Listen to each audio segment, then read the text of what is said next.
Hi hello welcome back to my channel. ಎಲ್ರಿಗಿರೋ hope ಎಲ್ಲರೂ safe ಆಗಿದ್ದೀರಾ, ಚೆನ್ನಾಗಿದ್ದೀರಾ ಅಂತ ಭಾವಿಸ್ತೀನಿ.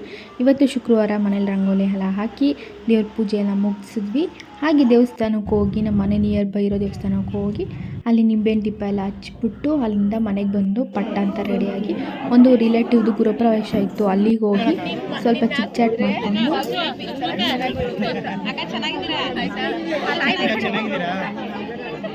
ಇದು ಮುಂಚೆ ನಾನು ಓಟ್ಸ್ ರೆಸಿಪಿನ ಮಾಡಿ ಇಟ್ಕೊಂಡಿದ್ದೆ. ಇದಕ್ಕೆ ಇದನ್ನ ಆ್ಯಡ್ ಆನ್ ಮಾಡಿದ್ದೀನಿ ವೀಡಿಯೋಗೆ. ಈಸಿಯಾಗಿ ಪಟ್ಟಂತ ಹೇಗೆ ಬ್ರೇಕ್ಫಾಸ್ಟ್ ಹೆಲ್ತಿಯಾಗಿ ಮಾಡ್ಕೊಬೋದು ಓಟ್ಸ್ ಇದ್ದಾಗ. ಯಾವಾಗಲೂ ಓಟ್ಸ್ ಸ್ಮೂದಿ ಅಥವಾ ಓಟ್ಸಿಂದ ಇನ್ನೂ ಬೇರೆ ಬೇರೆ ರೆಸಿಪಿ ಮಾಡಿ ಬೋರ್ ಆಗ್ತಿದ್ರೆ ಈ ರೀತಿಯಾಗಿ ಒಂದ್ಸರಿ ಟ್ರೈ ಮಾಡಿ. ಖಾರವಾಗಿ ಕೂಡ ಇರುತ್ತೆ, ಹೆಲ್ತಿಯಾಗಿ ಕೂಡ ಇರುತ್ತೆ, ಟೇಸ್ಟಿಯಾಗಿ ಕೂಡ ಇರುತ್ತೆ. ಇದಕ್ಕೆ ನಿಮ್ಗೆ ಯಾವ ವೆಜಿಟೇಬಲ್ಸ್ ಬೇಕೋ ಅದೆಲ್ಲ ಆ್ಯಡ್ ಆನ್ ಮಾಡ್ಕೊಬೋದು. ನಾನಿಲ್ಲಿ ಟೊಮ್ಯಾಟೊ, ಕ್ಯಾರೆಟ್ ಮತ್ತು ಆನಿಯನ್, ಸ್ವಲ್ಪ ಬಟಾಣಿ ಇತ್ತು, ಹಸಿಮೆಣ್ಸಿನ್ಕಾಯಿ ಮತ್ತು ಕರಿಬೇವನ್ನ ಯೂಸ್ ಮಾಡ್ಕೊತೀನಿ. ನೀವು ಬೀನ್ಸ್ ಅಥವಾ ಸ್ವೀಟ್ ಕಾರ್ನ್ ಇದೆಲ್ಲ ನಿಮ್ಗೆ ಯಾವ್ದು ಬೇಕೋ ಅದನ್ನ ಆ್ಯಡ್ ಮಾಡ್ಕೊಬೋದು. ನಾನಿಲ್ಲಿ 1 ಸ್ಪೂನಷ್ಟು ಕೊಬ್ಬರಿ ಎಣ್ಣೆನೇ ಹಾಕೊತಾ. ನೀವು ನಾರ್ಮಲ್ ಆಯಿಲ್ ಕೂಡ ಹಾಕೊಬೋದು, ಗ್ರೌಂಡ್ನಟ್ ಆಯಿಲ್ನ. ಹಾಗೆ ಇಲ್ಲಿ ಸ್ವಲ್ಪ ಎಣ್ಣೆ ಕಾಯ್ದ ಮೇಲೆ ಸ್ವಲ್ಪ ನಾನು ಕಡಲೆಬೇಳೆನ ಆ್ಯಡ್ ಮಾಡ್ಕೊತಾ ಇದ್ದೀನಿ. ನೀವು ಇದಕ್ಕೆ ಬೇಕು ಅಂತಂದರೆ ಏನು ಬೇಕಾದ್ರೂ ಆ್ಯಡ್ ಮಾಡ್ಕೊಬೋದು. ಸ್ವಲ್ಪ ನಾನಿಲ್ಲಿ ಕ್ರಿಸ್ಪಿಯಾಗಿರಲಿ ಅಂತ ಉದ್ದಿನ ಬೇಳೆನ ಹಾಕ್ಕೊಂಡಿದ್ದೀನಿ. ಚೆನ್ನಾಗಿ ಸ್ವಲ್ಪ ಫ್ರೈ ಮಾಡ್ಕೊಬೇಕು. ಇದು ಒಂದು ಹೈ ರಿಚ್ ಬ್ರೇಕ್ಫಾಸ್ಟ್ ಅಂತಲೇ ಹೇಳ್ಬೋದು. ತುಂಬ ಪ್ರೋಟೀನ್ಸ್ ಇರುತ್ತೆ, ವೆಜಿಟೇಬಲ್ಸ್ ಇರುತ್ತೆ, ನೀವು ಆರಾಮಾಗಿ ಮಾಡ್ಕೊಂಡು ತಿನ್ಬೋದು. ಸ್ವಲ್ಪ ಕರಿಬೇವು, ಈರುಳ್ಳಿನ ಹಾಕ್ಕೊಂಡು ಚೆನ್ನಾಗಿ ಬಾಡಿಸ್ಕೊತಾ ಇದ್ದೀನಿ. ಸ್ವಲ್ಪ ಉಪ್ಪು ಹಾಕ್ಕೊತಾ ಇದ್ದೀನಿ, ಬೇಗ ಈರುಳ್ಳಿ ಇದಾಗುತ್ತೆ ಅಂದ್ಬಿಟ್ಟು. ನಂತರ ನಮಗೆ ಬೇಕಾಗಿರೋ ತರಕಾರಿ ಎಲ್ಲ ಕಟ್ ಮಾಡಿ ಇಟ್ಕೊಂಡಿರೋದನ್ನ ಆ್ಯಡ್ ಮಾಡ್ಕೊತಾ ಇದ್ದೀನಿ. ನಾನು ಸ್ವಲ್ಪ ದಪ್ಪಗೆ ಹಾಕ್ಕೊಂಡಿದ್ದೀನಿ, ಬಿಕಾಸ್ ಸ್ವಲ್ಪ ಬೆಂದ್ಬಿಟ್ರೆ ಅದು ಕ್ರಿಸ್ಪಿಯಾಗಿ ಇರೋಲ್ಲ ತರಕಾರಿ ಎಲ್ಲ ಅಂತ. ನಿಮಗೆ ಬೇಕಾಗಿರೋದು ನಿಮ್ಮದು ಸಣ್ಣಗೆ ಹಚ್ಕೊಂಡು ಮಾಡ್ಕೊಬೋದು. ಇದನ್ನು ತಿಂದರೆ ನಿಮ್ಗೆ ಹೊಟ್ಟೆ ಹಸಿವು ಕೂಡ ಆಗೋಲ್ಲ, ಬೇಗನೆ ಹೊಟ್ಟೆ ತುಂಬುತ್ತೆ. ಹಾಗೂ ಫುಲ್ ಡೇ ಆ್ಯಕ್ಟಿವ್ ಆಗಿರ್ಬೋದು. ಈ ಥರ ಬ್ರೇಕ್ಫಾಸ್ಟ್ ಎಲ್ಲ ಮಾಡ್ಕೊಂಡು ತಿಂದರೆ ಬೆಳಗ್ಗೆ ಹೊತ್ತು ಮಾಲ್ಟ್ ಅಥವಾ ಈ ರೀತಿಯಾಗಿ ಬ್ರೇಕ್ಫಾಸ್ಟ್ ಮಾಡ್ಕೊಂಡು ತಿಂದರೆ ಅಥವಾ ಫ್ರೂಟ್ಸ್ ತೊಗೊಂಡ್ರೆ ತುಂಬಾ ಆ್ಯಕ್ಟಿವ್ ಆಗಿರ್ಬೋದು ಹೋಲ್ ಡೇ ಅಂತ ಹೇಳ್ತೀನಿ. ಯಾವುದೇ ಕಾರಣಕ್ಕೂ ಬ್ರೇಕ್ಫಾಸ್ಟ್ನ ಸ್ಕಿಪ್ ಮಾಡೋಕ್ಕೆ ಹೋಗಬೇಡಿ. ಬಿಕಾಸ್ ರಾತ್ರಿ ಎಲ್ಲ ಊಟ ಮಾಡಿ ಅಷ್ಟೇ ತನಕ ಫಾಸ್ಟ್ ಇರ್ತೀವಲ್ಲ, ಊಟ ಮಾಡಾದ್ಮೇಲೆ ಒಂದು 12 to 13 hours ನಮಗೆ ಹೊಟ್ಟೆ ಗ್ಯಾಪ್ ಇರುತ್ತೆ. ಅದಕ್ಕೆ ನಮ್ಮ ಫಾಸ್ಟಿಂಗ್ ಬ್ರೇಕ್ ಮಾಡೋದು ಈ ಬ್ರೇಕ್ಫಾಸ್ಟ್. ಇದನ್ನು ಮಾತ್ರ ಸ್ಕಿಪ್ ಮಾಡೋಕ್ಕೆ ಹೋಗಬೇಡಿ.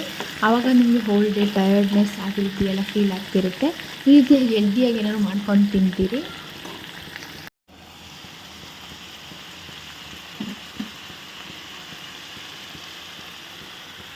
ಎಲ್ಲ ವೆಜಿಟೇಬಲ್ಸು ಕೂಡ ಚೆನ್ನಾಗಿ ಬೆಂದಿದೆ.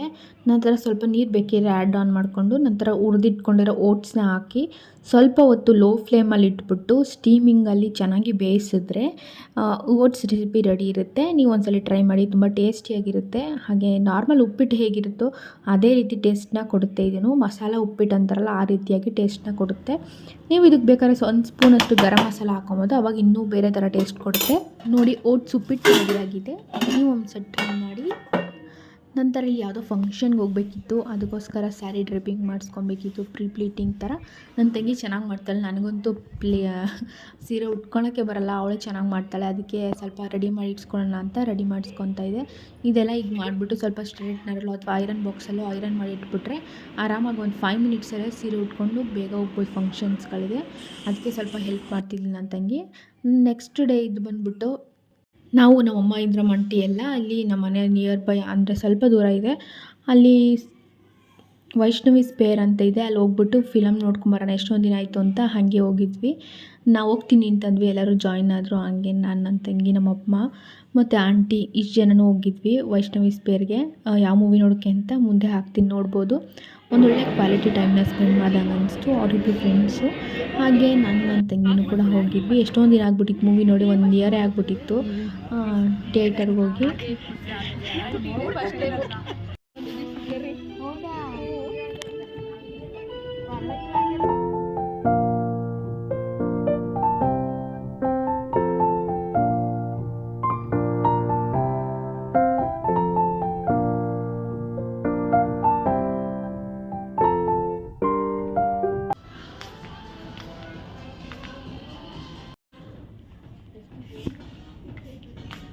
ಅಲ್ಲಿಂದ ಆಚೆ ಬಂದ್ವಿ. ಹಾಗೆ ಸ್ವಲ್ಪ ಮ್ಯಾಕ್ಸಲ್ಲಿ ಬಟ್ಟೆ ಎಲ್ಲ ನೋಡ್ತಿದ್ವಿ. ಅಲ್ಲಿಂದ ನೋಡಿಬಿಟ್ಟು ಮಲ್ಲೇಶ್ವರಂಗೆ ಹೋದ್ವಿ. ನಮಗೆ ಸ್ವಲ್ಪ ಏನೋ ಬೇಕಿತ್ತು, ಕ್ರಾಕ್ಸ್ ಎಲ್ಲ ತೊಗೊಬೇಕಿತ್ತು ನನ್ನ ತಂಗಿ ಅಂತ ಅಂದ್ಬಿಟ್ಟು ಸ್ಲಿಪ್ಪರೆಲ್ಲ. ಅಲ್ಲಿ ಮಲ್ಲೇಶ್ವರಂಗೆ ಹೋದ್ವಿ ಅಲ್ಲಿಂದ. ಹಾಗೆ ಇಲ್ಲಿ ವೈಷ್ಣವಿ ಸ್ಪೇರ್ ಆಚೆ ಇದೆಯಾಗಿ ಸೇಲ್ಗಳೆಲ್ಲ ಹಾಕಿದ್ರು, ಚೆನ್ನಾಗಿತ್ತು ತುಂಬ. ರಾಜಸ್ಥಾನ್ ಬಟ್ಟೆ ಆಗಿರ್ಬೋದು, ಇನ್ನೂ ಹಲವಾರು ಜ್ಯುವೆಲರೀಸು ತುಂಬ ಚೆನ್ನಾಗಿತ್ತು. ನೀವು ಒಂದ್ಸಲ ವಿಸಿಟ್ ಮಾಡಿ. ಹಾಗೆ ಇಲ್ಲಿ ಸ್ವಲ್ಪ ಮಲ್ಲೇಶ್ವರಂ ಬಂದು ಶಾಪಿಂಗ್ ಮಾಡಿಕೊಂಡು ಅಲ್ಲಿಂದ ಮನೆಗೆ ಹೊರಟ್ವಿ ಅಷ್ಟೇ.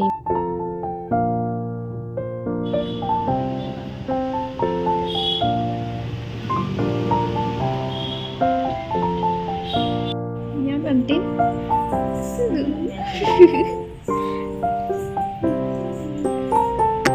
ಓಯ್ ಈಗ ಓಡಾಡೋ ಗಲ್ಗಲ್ ಅಂತ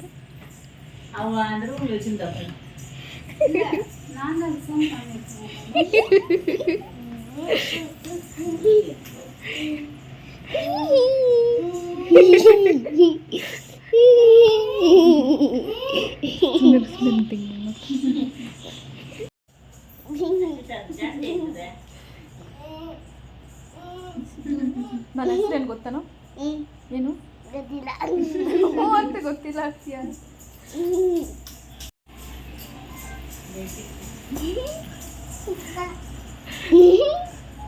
ಓಯ್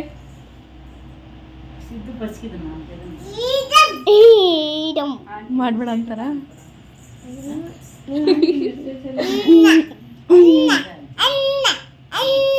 ಅನ್ನ ಅಂತ ಅಕ್ಕನು ಅಕ್ಕನು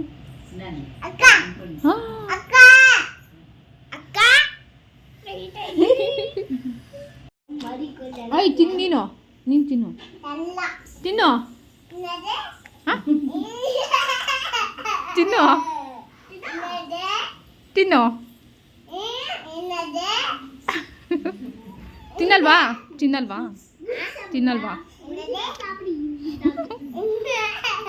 ಸಿದ್ದು ತಿನ್ನು ಅಂತ ಹೇಳೋ ನಿಮ್ಮ ತಂಗಿಗೆ.